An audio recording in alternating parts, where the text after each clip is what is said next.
तुरंत प्रभाव से इस पेपर को रद्द करना चाहिए। पुलिस भर्ती पर बवाल।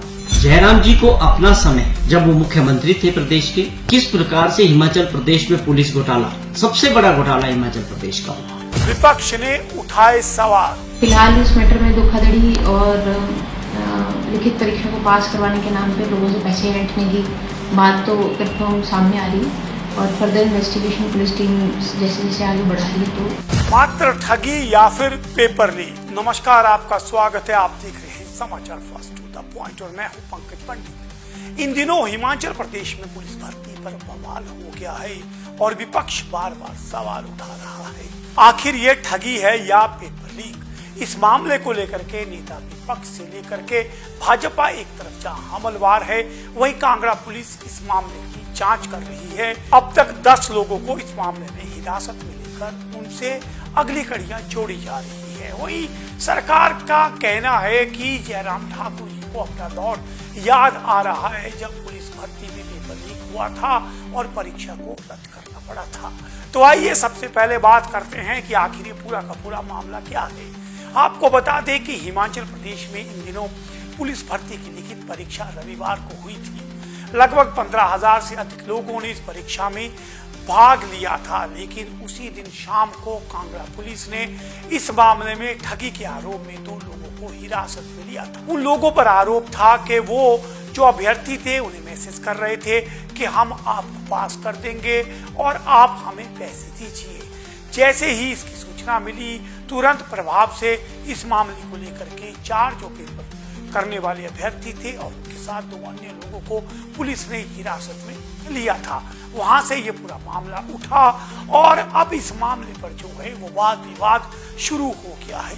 हालांकि इस मामले को लेकर के एसपी कांगड़ा जो है उनका स्पष्ट कहना है कि इसका कोई भी पेपर लीक से तार जुड़ा नहीं है, ये ठगी का मामला है और पहले भी इस तरह के ठगी के मामले सामने आ चुके हैं, वो चाहे सेना की भर्ती हो या अन्य मामले हो। तो सबसे पहले बात करते हैं नेता विपक्ष जयराम ठाकुर की। नेता विपक्ष जयराम ठाकुर ने आरोप लगाया है कि उन्हें जिस तरह से सूचना मिली है उससे लग रहा है कि पेपरों में भारी गड़बड़ हुई है। इस मामले की पुलिस को और सरकार को जांच करनी चाहिए और यदि आवश्यक हुआ तो इस पेपर को रद्द भी करना चाहिए। उनका कहना था कि जिस तरह से बातें सामने आ रही है उससे पूरी की पूरी भर्ती प्रक्रिया पर ही सवालिया निशान लग गया है। आइए आपको सुनाता हूं क्या कह रहे हैं जयराम ठाकुर। हिमाचल प्रदेश में वर्तमान सुक्खू जी की सरकार बहुत बड़ी डींगे हाँक रही थी। प्रदेश में नौजवानों की भर्ती के सारे रास्ते बंद कर दिए। पिछले 2.5 साल के कार्यकाल में हिमाचल प्रदेश में कोई भी भर्ती की प्रक्रिया नए सिरे से, जिसको कह सकते हैं कि पोस्टें क्रिएट करने के बाद शुरू की है भर्ती और पूरी की हो, ऐसा अभी तक कोई देखने को नहीं मिला है। एकमात्र भर्ती पुलिस की शुरू हुई और उस पुलिस की भर्ती में आज हमको जो जानकारी मिली है वो बहुत हैरान करने वाली है कि लड़कों को पास करने के लिए कुछ लोग पैसे लेकर के धंधा चलाए हुए हैं और इसमें इनकार नहीं किया जा सकता है कि ये लोग सिर्फ पैसा दे करके पेपर पास करने की बात कह रहे हैं या पेपर लीक हो गया है उसके बाद उस पेपर को लोगों तक पहुंचाने के लिए प्रयत्न कर रहे हैं, प्रयास कर रहे हैं ताकि इनका धंधा चलता रहे और सरकार के पारदर्शिता की सारी पोल खुल गई है। 2.5 साल में एकमात्र भर्ती जिसमें लाखों रुपए लोगों से ले करके भर्ती करने की जो है उनको पास करने की बात कही जा रही है। गिरफ्तारियां हुई है मेरी जानकारी के मुताबिक कांगड़ा जिला के अंतर्गत और मैं इस बात को कहता हूं कि तुरंत कदम उठाना चाहिए कि ये भर्ती के लिए सिर्फ पैसा लिया जा रहा है या ये पेपर लीक हुआ है। अगर पेपर लीक हुआ है, जिसकी बहुत बड़ी प्रबल संभावना है, तुरंत प्रभाव से इस पेपर को रद्द करना चाहिए, नए सिरे से भर्ती की प्रक्रिया होनी चाहिए। तो ये थे जयराम ठाकुर। अब उसके बाद बारी थी सुधीर शर्मा की। सुधीर शर्मा ने एक कदम बढ़ते हुए कहा कि सूचना मिल रही है कि पंजाब में जाकर कुछ लोगों को पेपर करवाया गया है, कुछ अपने लोगों को बैक डोर से एंट्री करवाई जा रही है। आइए सुनाते हैं क्या कह रहे हैं सुधीर शर्मा। हाल ही में जो पुलिस भर्ती की प्रक्रिया चल रही, 30 से 40 लोगों को पंजाब ले जाया जाता है और उनको कहा जाता है कि 8-8, 9-9 लाख रुपया आप दीजिए और आपको पुलिस में भर्ती करवा देंगे। ये वर्तमान सरकार के अंदर वहां पर जाकर के उनसे जो है वो पेपर करवाया जाता है और पैसा उनसे लिया जाता है। गिरफ्तारियां हुई हैं, ये अपने आप में जांच का विषय है। अब उसके बाद बारी थी सरकार के जवाब देने की। सरकार की ओर से मोर्चे पे उतरे मुख्यमंत्री की मीडिया सलाहकार नरेश चौहान, और नरेश चौहान ने पलटवार करते हुए कहा कि जयराम ठाकुर जी का सूत्र क्या है, सोर्स क्या है, उसका हमें पता नहीं, लेकिन लगता है उन्हें अपनी सरकार के पुराने दिन याद आ रहे हैं जब पुलिस भर्ती में पेपर लीक करके परीक्षा को रद्द करना पड़ा था। ठाकुर जयराम जी क्या बोलते हैं, उसके पीछे क्या आधार है, ये तो वही जान सकते हैं। लेकिन हम उम्मीद करते हैं कि लीडर ऑफ ऑपोजिशन हमेशा ऐसी बात करें जिसका कोई लॉजिक हो और उसमें वजन होना चाहिए। ये गलत आरोप, हमने इन भर्तियों को इतनी पारदर्शिता लाई है कि सारा जो एग्जाम है, रिटन एग्जाम पुलिस भर्तियों के, वो पब्लिक सर्विस कमीशन को दिए। अब आप समझें कि इससे बड़ी पारदर्शिता क्या हो सकती है। जयराम जी को अपना समय, जब वो मुख्यमंत्री थे प्रदेश के, किस प्रकार से हिमाचल प्रदेश में पुलिस घोटाला, सबसे बड़ा घोटाला हिमाचल प्रदेश का हुआ, उसमें पुलिस भर्तियां हो रही थी, भर्ती करने वाले पुलिस विभाग था, और किस प्रकार उनके पर्चे बिके और उसके बाद में जो है सारा एग्जाम जो है कैंसिल करना पड़ा। जब उसकी इंक्वायरी हुई, हमारी सरकार बनी, तो जयराम जी को मुझे लगता है कि वो दिन याद आ रहे।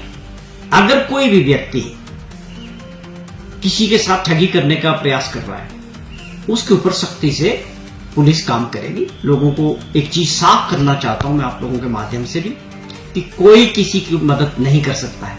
इसमें पूरी पारदर्शिता के साथ जो है पुलिस भर्तियां हो रही है, इसका रिटन एग्जाम हो रहा है, पब्लिक सर्विस कमीशन इस एग्जाम को ले रहा है। जो बच्चे जो है रिटन एग्जाम में निकलेंगे उन्हीं को बाद में मौका मिलेगा।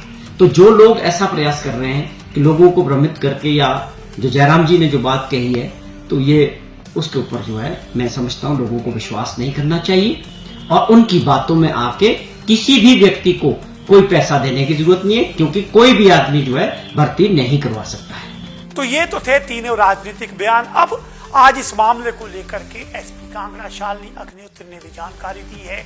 उनके अनुसार इस मामले में पुलिस पूछताछ कर रही है और अब तक जो जो डिटेल मिली है उसके आधार पर मोबाइल नंबर से लेकर के सभी के बैंक खातों की जांच की जा रही है। वहीं सूत्रों ने बताया है कि इस मामले में लगभग 35 लाख रुपए का लेन देन हुआ है। कुल मिलाकर के 10 लोगों से पूछताछ की हो रही है। इस मामले में जो दो मुख्य आरोपी विक्रम और सोनू है, उनके खातों की जांच की जा रही है। पुलिस का स्पष्ट कहना है उनका कि अब तक जांच में पेपर लीक का कोई भी मामला जो है वो सामने नहीं आया है।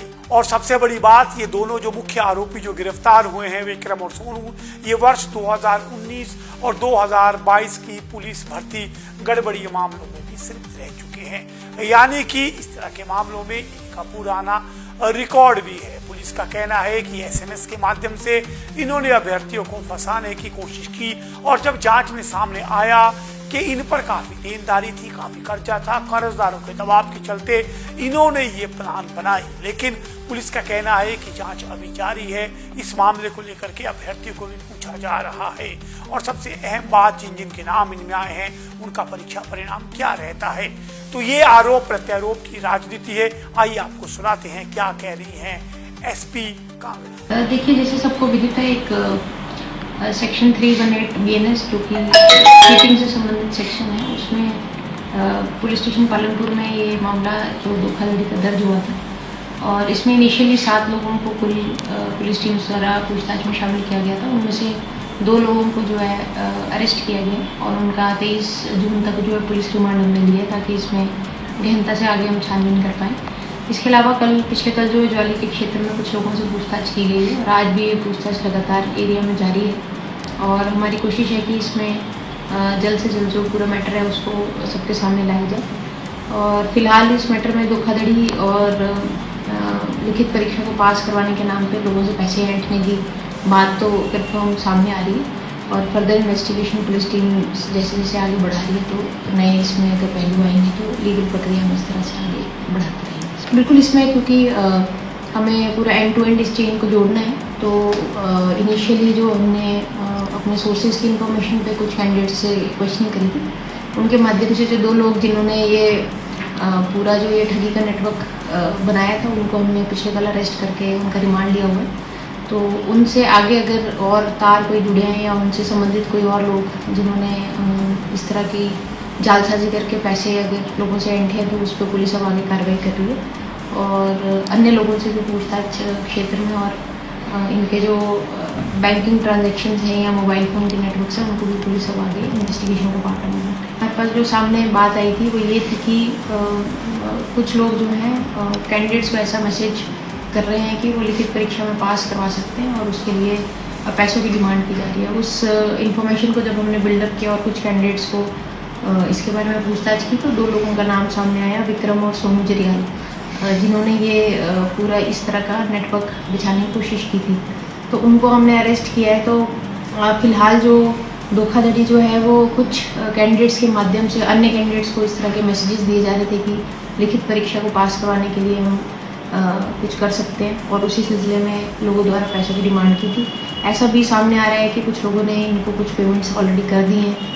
उस पर भी पुलिस अभी छानबीन अपनी आगे हम बढ़ा रहे हैं और फाइनेंशियल जितने ट्रांजेक्शन हुए हैं उसको खंगालने की अभी हमारी प्रक्रिया इस केस में जारी चलेगी। तो हमने आपको सभी के बयान सुना दिए। इस मामले पर राजनीति गर्मा गई है और सबसे अहम बात है कि पुलिस जांच में सामने क्या आता है। हालांकि सरकार की ओर से जो मीडिया सलाहकार है उन्होंने स्पष्ट कर दिया है कि पारदर्शिता से इस परीक्षा को करवाया गया है और ये चयन आयोग के माध्यम से परीक्षा की गई है ताकि इसकी पारदर्शिता बरकरार रहे। उन्होंने भरोसा जताया है कि युवाओं के साथ धोखा नहीं होगा, योग्यताओं के आधार पर ही नौकरी मिलेगी और पैसे देकर प्रदेश में कोई भी नौकरी नहीं खरीद सकता है। इसमें आगे क्या अपडेट आता है जरूर आपको बताएंगे। तब तक आप देखते रहिए समाचार फर्स्ट और मैं हूं आपके साथ पंकज पंडित।